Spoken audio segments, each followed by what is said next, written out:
dinqisiisa arkaaolee bulaa guyyaa rabbii keessa hojii isaa hundaa rabbiin bara keessa laalee gattiin talee faana isaa keessa yootti fayyadamee qadaadhaaf makaasa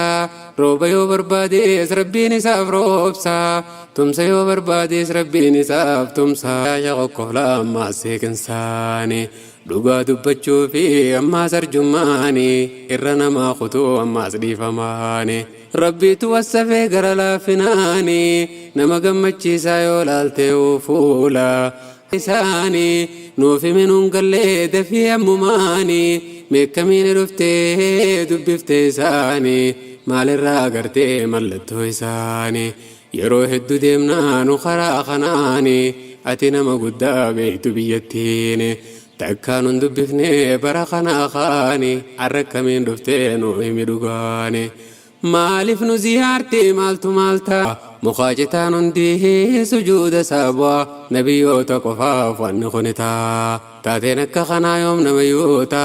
nama waa beekutu kana irra gahaa mallattoo hedduun inani irra gahaa ceekoo isaa gubbaa barreeffamaata xumura nabiyyii jechuu ragaa baha kitaaba keenyaatu kana ragaa baha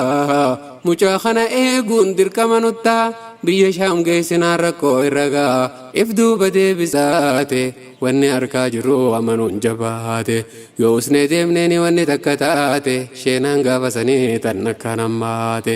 haa deebi'uu jechuun jijjiirame haalli rabbiin suuta suutaan itti qaayibaalle beekumsa kanneen fi irraa deeme wallaalle rabbiin qalbii isaa taasisetti deddeebisa qabeetti rarraasee hudheetti jabeessa akka waa dubbisuu gaafeetti deessa dubbiin isaaniitiis malaayikotaa jibriil erginaani caalaa qalqii hundaa walitti dhufnaani milkaa helmi namaa xiqqaa fi guddaani arrarraa jalqabee galmaa'e bismillaahi arrahmaani arrahiim اقرأ باسم ربك الذي خلق الإنسان من علق اقرأ وربك الأكرم الذي علم بالقلم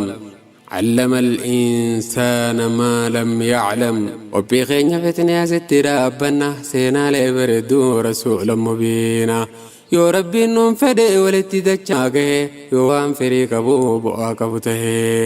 يا بوليس خيا خم فقين تاي قندهن جروس نتياس كلاه دعاي تتراوي دم الكاه اما اثني عددو تنسر خاي نجيا نفتري